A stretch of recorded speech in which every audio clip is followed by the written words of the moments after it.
Nous allons voir ensemble la clôture des caisses, la proposition de correction de l'exercice 2. Que vous dit le ticket X de caisse? Il vous dit qu'en CB, vous avez 1189,60 €. Qu'en est-il de votre contrôle? Votre contrôle amène à trouver à hauteur de 1169,60 € en CB. Nous avons donc une différence de 20 € sur la CB. L'échec X nous dit que nous sommes à 19,90. Votre contrôle nous amène à 19,90. Tout est OK. Total espèce.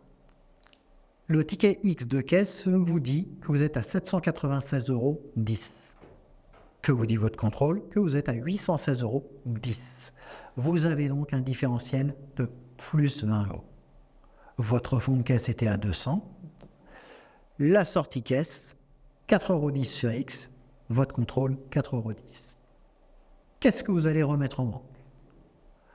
Vous allez additionner vos espèces, enlever votre fonds de caisse, déduire l'achat que vous avez fait. Le total est de 592 € si vous vous basez sur le ticket X de caisse. Si vous vous basez sur le contrôle que vous avez effectué, nous arrivons au montant de 612 €. Il y a un différentiel de 20 € entre les deux. On constate donc une erreur de 20 € en moins sur les CB par rapport au X de caisse, en plus sur les espèces par rapport au X de caisse. Ce qui traduit une erreur de frappe lors de l'encaissement. La personne a tout simplement sélectionné CB sur la caisse alors que le client a payé en espèces. Je vous rappelle que la CB n'entre pas dans le cadre de la remise en banque ici, puisque c'est fait automatiquement. Il faudra donc rectifier les montants lors de la clôture de caisse en justifiant l'erreur. Nous reprenons dans notre tableau les renseignements de X, CB 1189,60, résultat du contrôle 1169,60, la différence moins 20, l'échec, tout est parfait, différence 0, total espèce 796,10 pour 816,10, soit 1 plus 20, le fonds de caisse toujours 200 €, les espèces encaissées 596,10. Pourquoi 596,10? Puisque le fonds de caisse, donc je prends le total de mes espèces moins mon fonds de caisse et je trouve mes espèces encaissées. Dans le cas du résultat du contrôle de caisse, cela nous amène donc à, je vous écoute, 616,10 €, c'est bien. 816,10 € de total d'espèces, moins votre fonds de caisse. La sortie caisse, 4,10 €.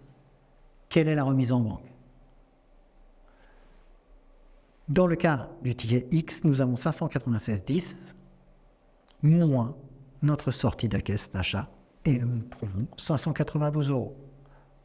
Nous avons donc ici un CA global de 1805,60 €. Concernant le résultat du contrôle de caisse, ma remise en banque sera de 612 €, l'équivalent des espèces encaissées, moins ma sortie de caisse. Le CA global ici, 1805,60 €. Il n'y a donc pas de différence sur le CA global.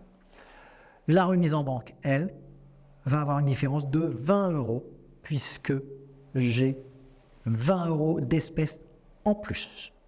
N'hésitez pas à poser vos questions en dessous. À très bientôt.